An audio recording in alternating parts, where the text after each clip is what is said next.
shifting weather patterns. So you'll have seasons that are not the way they used to be. You might have some storms that are a bit more energetic and therefore more severe. You're also going to see the ice around the world melting because it's warmer. And associated with that is actually that you're going to start seeing sea level rise because a lot of the ice that is on land ends up in the oceans. But this is the kind of world that we don't want to see. Yeah. So we don't really want to go to 4 degrees of warming. Generally, it's understood that we want to stay below 2 degrees of global warming. Okay. And the way to do that fundamentally is to get off the fossil fuels. And the exciting thing is that there is an energy revolution taking place around the world. So if you skip to the next 2 slides, you'll see a lot of pictures of renewable energy. So on the top left, you've got concentrated solar power, which is something that they're building in Uppington in South Africa right now. On the top right, you've got your solar panels. They're being built all over South Africa at the moment. In the bottom, you've got your wind turbines, and you've got your electric vehicles, and you've got your biofuel. So there's a lot of technical innovations that are already there that allow for us to transition to a cleaner, friendlier world. So that's really the global picture. That's what's happening around the world at the moment. And for me personally, it's a really exciting time because we are part of the change. Now is when things are changing, and it's amazing to be part of it. It's a little bit like when the people living in England for the early industrial revolution, and they suddenly realized, oh, one can build machines that can work for you. Yeah. We're living in that kind of time where we're going to see a massive transition. But how, I mean, I know that a lot of the work you do is in African countries, and a lot of these initiatives are being implemented there, but where are we there in this greater scheme of things? How is Lesotho, I mean, you know better actually, I have no idea what's happening in relation to, being like green. How is Lesotho positioned globally in this conversation and these advancements? Lesotho is actually doing really well. So in terms of carbon emissions, Lesotho is running its country on hydroelectric energy, which is clean energy. Yeah. So if we continue using our electric potential from the rivers and from dams, that's a way of innovating cleanly. The latest I learned is that they plan to build massive wind farms up in the mountains, and I think that's super exciting. That's something that Lesotho can really get into. And finally, okay, I'm looking at this from an energy perspective, because that's also partially my background. Yeah. A lot of villages in Lesotho, they're not connected to the grid, but they can make themselves self-sufficient by setting up their own microgrids using solar panels, wind turbines, and the technology is now there. It's just really about implementing it and getting it out there. Okay. So we're not too bad. No, we're not bad at all. Pretty good. Okay, that's good news. All right, so continue. Okay, and so as you have said, I've been working quite a bit in Africa around trying to communicate climate change to some of the vulnerable communities affected by climate change. Okay. So if we skip past the next 2 maps, the next 2 maps are resource maps that you can share later. Okay. Looking at the impact in Africa. I wanted to show you something quickly, because you were on solar power lamps. I don't know if you've seen one of these. It is a little sun. It's a solar power lamp, and Fantastic. it's fantastic. It's this initiative, because I work at an art gallery, we're working with this artist, Olafur Eliasson, who decided, because he's from a place that's very dark, he wanted to share light with the world, basically. So it's it's an art project, but it's one that actually impacts directly socially, and I think has the potential to be something really special.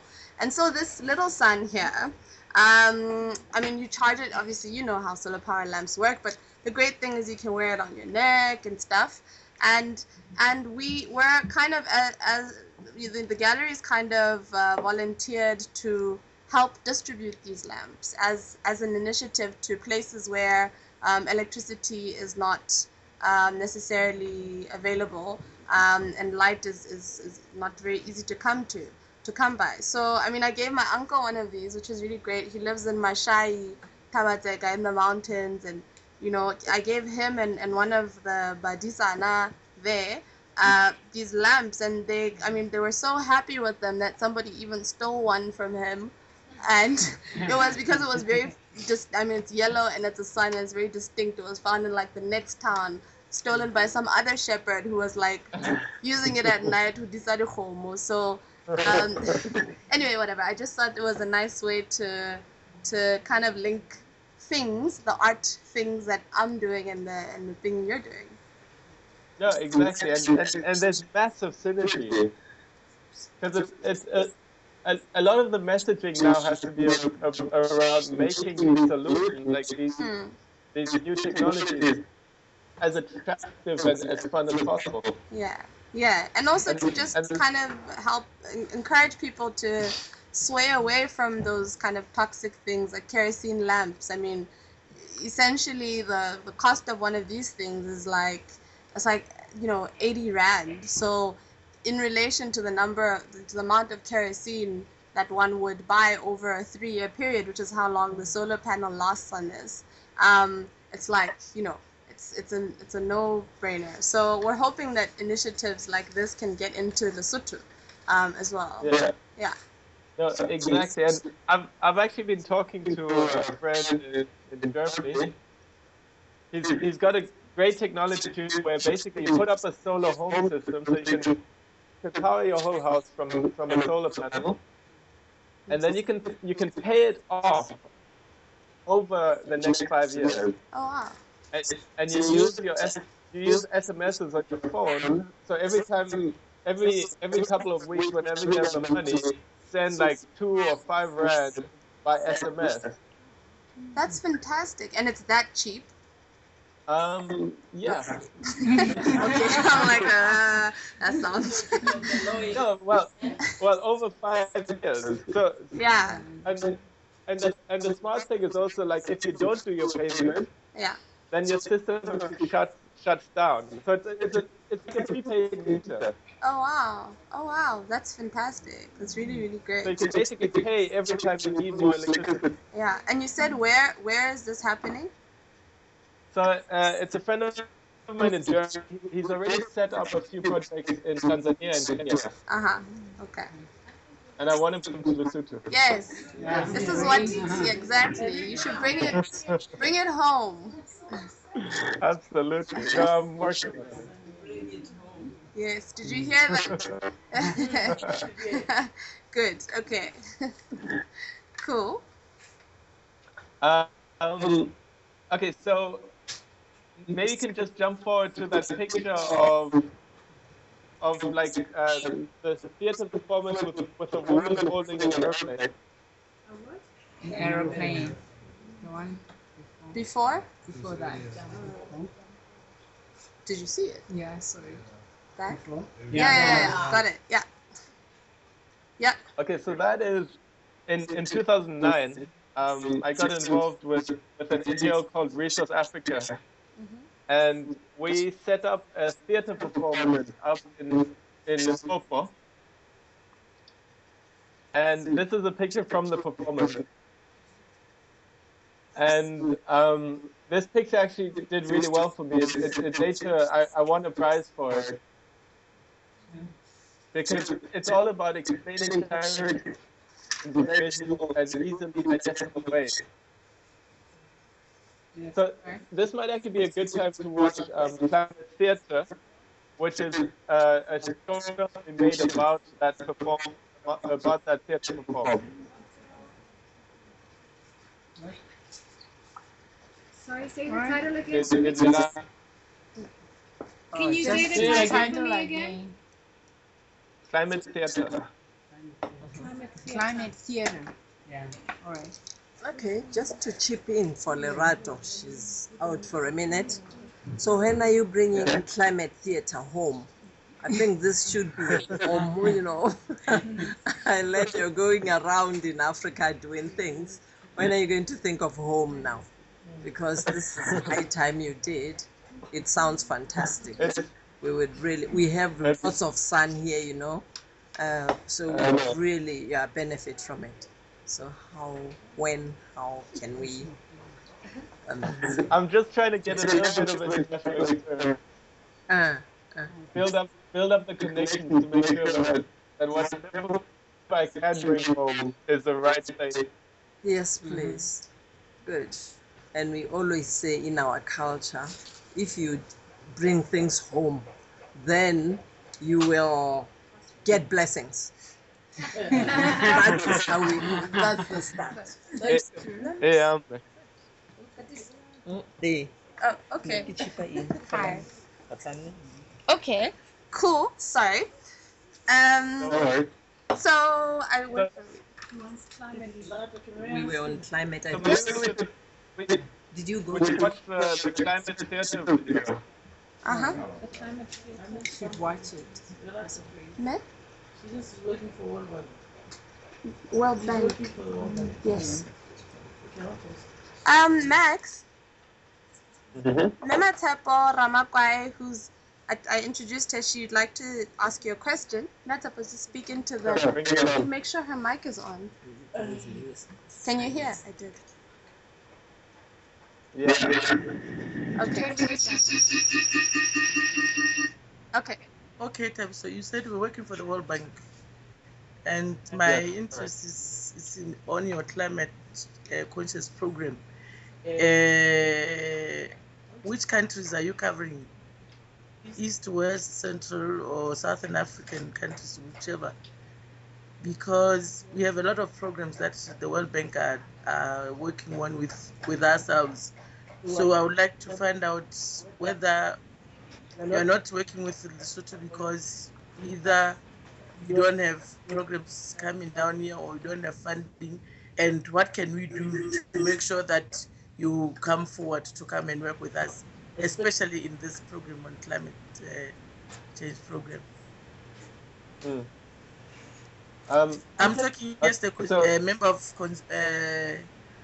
constituents of this monthly, and my point is, I'm talking to most of the children outside Lesotho from diaspora. I want to find out what is it that they're bringing home.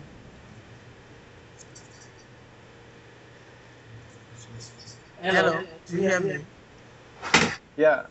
We take you as an ambassador. If you are in the World Bank, we are using you to make sure that you definitely bring some of the projects here. And I'm saying, is it because Lesotho is outside of the projects that are already there that we have with the World Bank? Or is it because somebody else didn't put up the pressure? And if you want us to do something, say so that we can see how we get inside this program. Sure, Kelawome. So just to clear, I've only started recently at the World Bank, and I'm still trying to find my feet and figure out exactly who is in charge of African research, who's in charge of Southern Africa, who's in charge of Lesotho. But of course, I'm going to do everything I can as ambassador for Lesotho. No worries about that. Can I ask you to take an opportunity of this time? We have a big delegation coming for our early spring meetings. I have a team of my people are down there, the World Bank, and I have two ministers, Minister of Finance and of Planning. they are out there. So can you take an opportunity to meet them and talk to them at the World Bank office? They'll be there all the time. I'd be very glad to. Yeah. The more connection I can get, better. He's the one who's doing our project. Dr. Major is there studying from I think they've left this morning. So you can meet them. We'll probably have something. The nice thing about Dr. Major is that he has been working with the World Bank for 5 years. So and he was covered us. Fantastic. So if you could help facilitate the connection. Okay. Yeah, that sounds a great opportunity. What is that sound? Morija? Okay, cool. Okay, cool. Hello. I think we're back. Hi. Okay, good. Okay, great. So let's look at, are we watching the video now? That's fantastic. So, to make sure that organize connections. Yes, absolutely. I'll get you guys in touch with one another. Sounds great. Great. So please play the video with the sound. Yeah.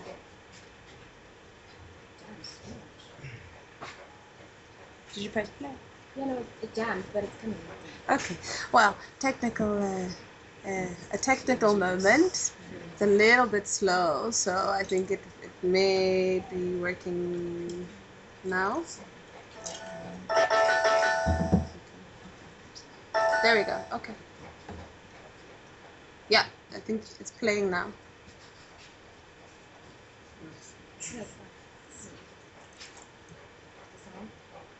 Does it have sound? Does it have sound? Yeah. Oh, yeah, it has sound. It should.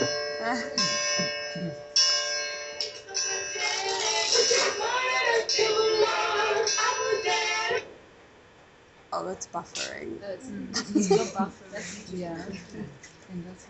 No problem. Okay. So, Maybe just pause it. No, it's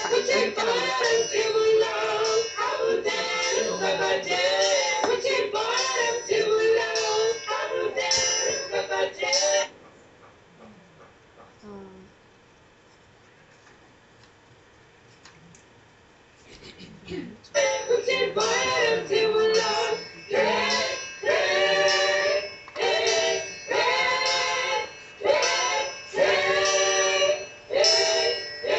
get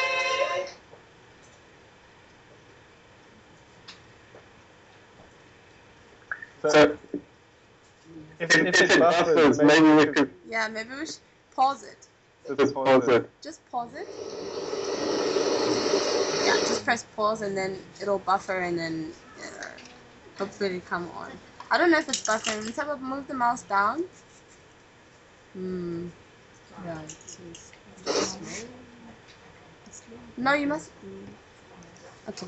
Okay, let's talk. I'll play. Perhaps it's better if I play the videos just after the video, so that people can watch them in the space. Okay. So maybe I can just explain the project. Yes. So in Lesotho, we work with a theatre group and a theatre director to train the community members. There are only, I think, 5 of them who were involved in the production. And then to build up the theatre performance, we managed to take them on a tour around South Africa. And eventually we actually also brought them to Durban,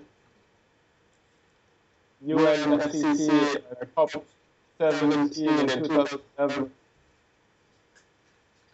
So it's been fantastic to work with the community and be able to firstly capacitate them with climate change understanding knowledge, and then empower them as an activist and spread it. through a creative. So just to understand, just maybe, I think you're breaking a little bit. So just to understand the project, it's a theater where you go around to certain rural areas and kind of do things that relate to climate consciousness.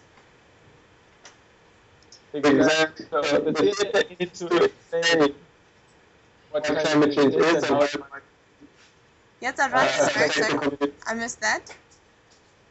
So the theater aims to explain what climate change is. Yeah. And how it affects the community. Okay. And then after the performance, you always encourage a discussion with the community. And the concept is actually very much based on the work that my parents are doing in Lesotho with HIV/AIDS education. With, sorry, what? HIV/AIDS education. Yes.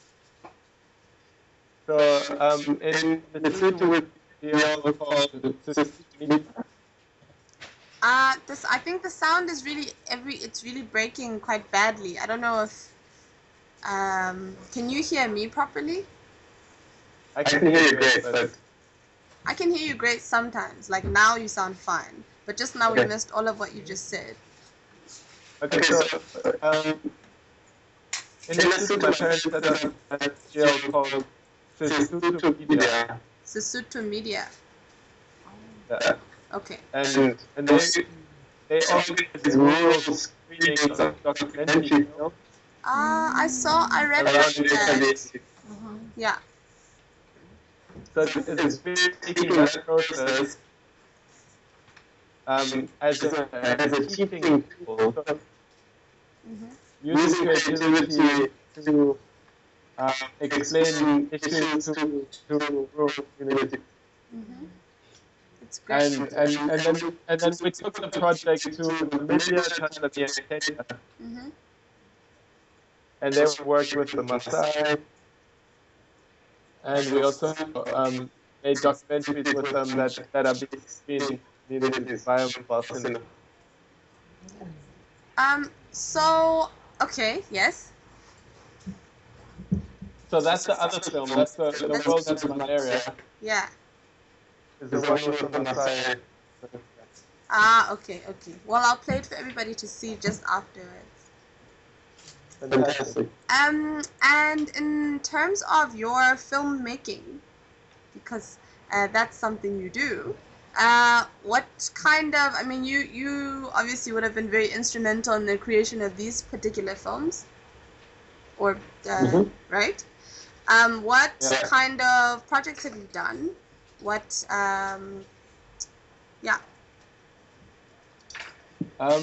So I'm actually a scientist by training, and I've only made films and participated in photography on the side. But I've always used it as useful tools of explaining and communicating complex messages such as climate change. And both of these two films I'm seeing now, they went to lots of film festivals around the world and actually won me a few prizes for what I've created. Cool. I'm not sure if it's the best filmmaking, but I think it's more about the message. It's more about telling the story. Yeah. Okay. Well, that's essentially, I imagine, one of the main things that you should be doing as a filmmaker, telling a story and telling it well. That's what I hope. Yeah. Yeah. Okay. No, but I must say I've learned a lot from firstly my father and also my brother, who are both very accomplished filmmakers. Okay. Okay, great. So I think it's growing in a very media aware family has helped me a lot. Okay, well, yeah, I mean, I don't know if anybody wants to... If you have any questions... We have a Facebook question. How cool is that? Someone Facebooked a question at the conversations for you. Oh, fantastic. Modi's bringing it over now. You can ask it. Hi. Hi. This is from Diatila Putza. She's in The Hague in the Netherlands. She says Africa is the continent most vulnerable to current climate variability and extremes, and the one most likely to suffer adverse effects of climate change. What kind of policies can policymakers focus on to tackle the problem? Great, great comment. Spot on. So, in terms of international negotiations, what the Africans have to do at the international conferences is really put out their case for being affected by the pollution of the north. So, with the developed world that has been emitting greenhouse gases, and that is affecting the less developed world by changing the weather patterns and making it difficult for economic development in African countries. So there's this argument of retribution. You basically have to claim for the damage that the first world is causing to the third world. That's the first issue. It's basically to get financial, technical, and capacity building support from the first world around climate change projects.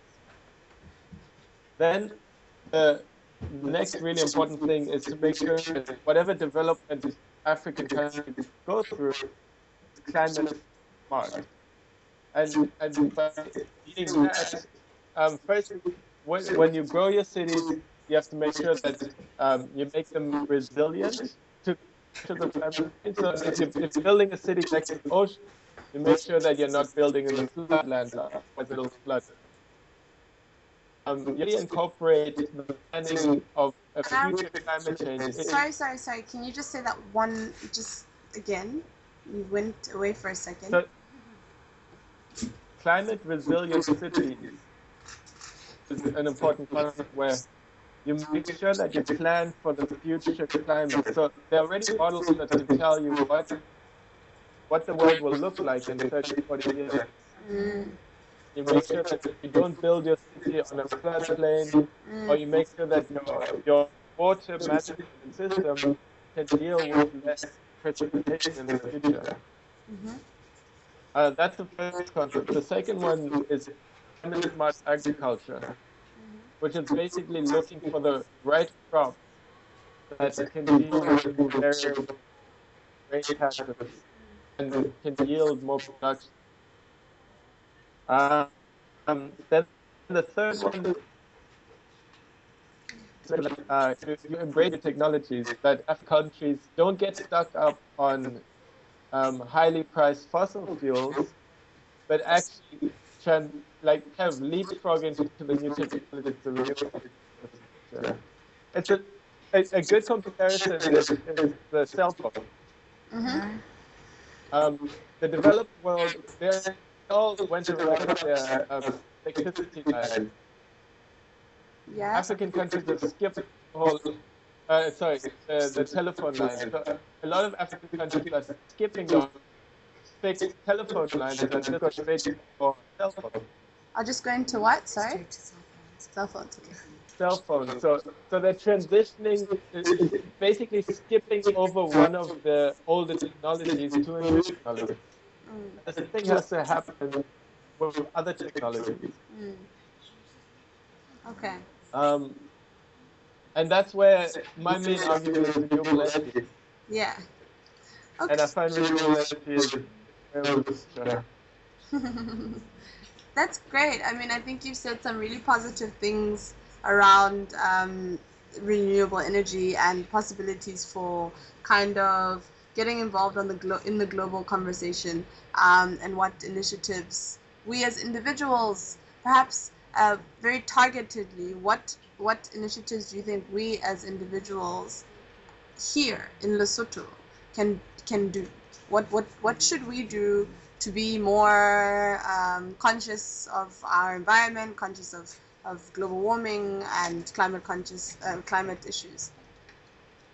I think one has to be really aware of your own behavior. But I mean, an important message is that Africans are not to blame for climate change. So we can still allow ourselves to drive cars, to burn fossil fuels, because the first world has done it, so we can also do it for a while.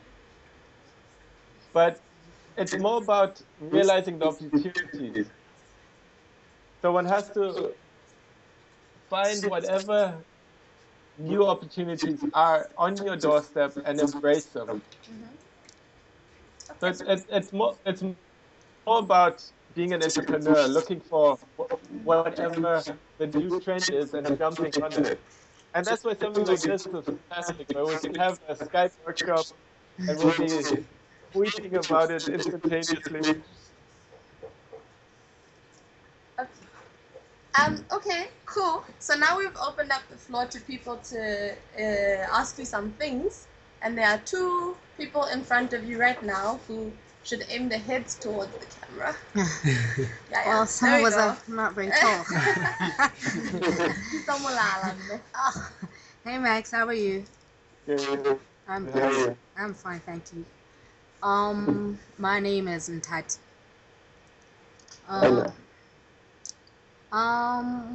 Interested in the climate change stuff, yes, but a lot more on the renewable energy. And I think that as Basotho, we have a lot of work that we can do. I think there are a lot of opportunities in renewable energy that we could tap into, but we're not currently doing. And I think, excuse me, I think a part of it has a lot to do with a lot of Basotho not being sensitized and not being aware of climate change and the impact of what we do as humans and how that affects the environment and eventually that whole cycle. So one, I think we need a lot of sensitizing of the Basotho, illiterate and literate, because whichever way it affects all of us at the end of the day. But also, I think I'm also interested in generating energy from waste. I don't know if that is part of what you do or what you would consider doing or what you would consider implementing in Lesotho, because there's a lot of waste. I think, not to step on anybody's toes, but I think the waste management is not the best. And I think it's something we can take advantage of because we know that we can generate energy from that. And we have sewage plants, we can generate waste from that, from methane. Absolutely. So I don't know if it's a question or it's a comment, it's just something, I'm just throwing it out there and just saying, I think we have resources that we can use in Lesotho that we should start considering as Basotho. Consider using them, and also but making other people aware. I think because I think I realized this when in the last job that I used to have, because I had issues with what climate change is doing to us. There was a water utility, and I think it had a direct impact on us, but seemed to be one of the few people who thought that. So I think a lot of people still need a lot of education and information on climate change, and I think maybe that is one of the first steps that we need to take in Lesotho. Like from the lowest person to the highest person, because we live here, we do this, we litter all the time, and I don't think we realize how much that is affecting us, or how that is going to affect us, or if not even, maybe not even our generation, the next generation maybe. Yeah, well. Absolutely. No, great comment. Just one or 2 points. Yeah. So, in terms of renewable energy, Yeah. one of the challenges is still the economics of it. The big issue is that it has a lot of upfront costs. Yeah. So unlike like say a diesel generator, Yeah. where it's very cheap to buy the generator, but then it costs you a lot of money to actually run it. Yeah. With a home solar system, it's more the upfront costs that are difficult. So so the economics has to shift to make it encouraging. Yeah. But in terms of generating renewable energy in Lesotho, there is huge potential. Yeah.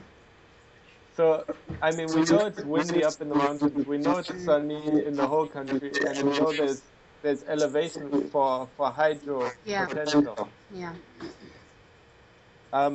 So Lesotho could definitely, as a country, invest in becoming a powerhouse for generating electricity and selling it to South Africa and even beyond. I completely agree. Especially now that South Africa has been seeing electrical crises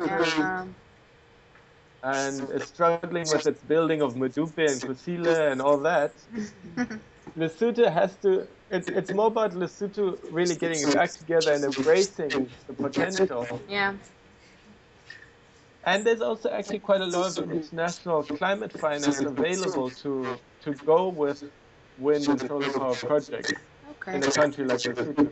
Okay. And yeah, I'm completely interested in it, and the more people I can meet who can help make it happen, the better. Well, there's one right here.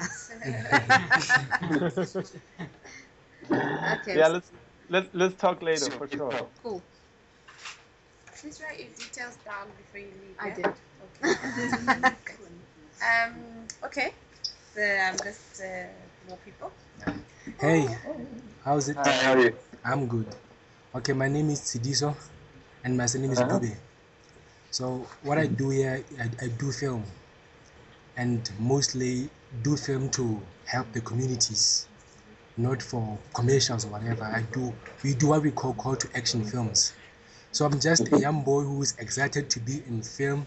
So I need more tips on how to be more careful on doing that one, not to confuse doing for the communities with the commercials, I can say.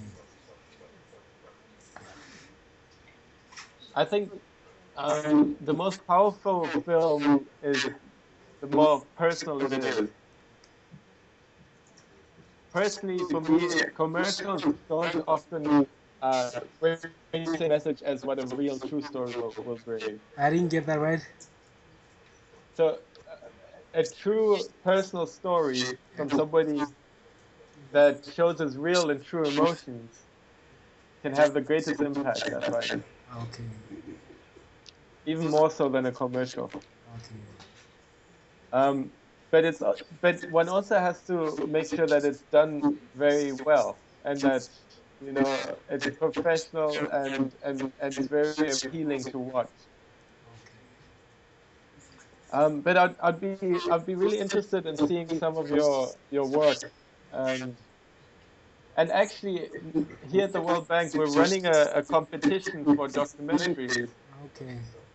So I'd be happy to work with you to try and enter a submission for you. So if we have a few of our films on YouTube, so the latest we did was on water crisis here in Lesotho. So if you go there and search the darkest hour water crisis in Lesotho, then you would see it there. Okay. Yeah. So yeah, basically we trying to reach out to the community and be the voice of the voiceless. So we just trying to get as much tips from our counterparts as possible. That's fantastic. Yeah. No, you should also send me your contact and I'll give you some feedback on your film. Okay. So, do they have your contacts here, or you can give me now? You can get them from Lerato. Yes. Okay. Yeah. Thank you. I can get. Oh, I will. Touch. I will. You must leave your details there and just write you want next, Okay. and then I'll connect you guys. Okay. Wait, where? On the table there's a list. Please put your email address and all of that. Would you? Okay. Another comment. How are you, Tate? Yeah, I'm very well. Yeah, I have a friendly question. It is not based on what you are talking about. So, what are the most memorable elements of growing up here you take with you?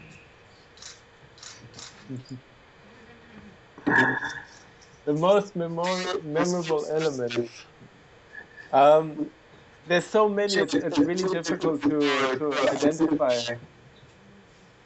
But just now, immediately thinking about it, um, just sitting on top of a mountain, looking at a Lesotho sunset, um, playing football in the village with my football team.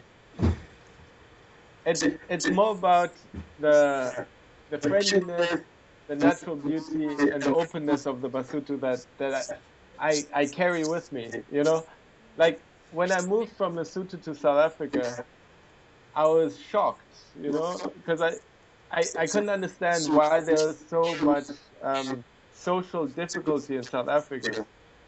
Because coming from Lesotho, you know, it's a very accept society, and that's what I cherished, and that's what I always took with me. Okay, thank you. Yeah. Hello. Okay, great. I think I don't know if anybody else has further comments or questions or ideas to share with Max. Um, but I want to thank you so much for taking this time to chat with us. We're so glad through technology like this, we're able to connect from all the way from Washington, D.C. And I mean, we're in the oldest building in the country. That's So it's a fantastic. yeah, it's like a really special thing that we're doing here.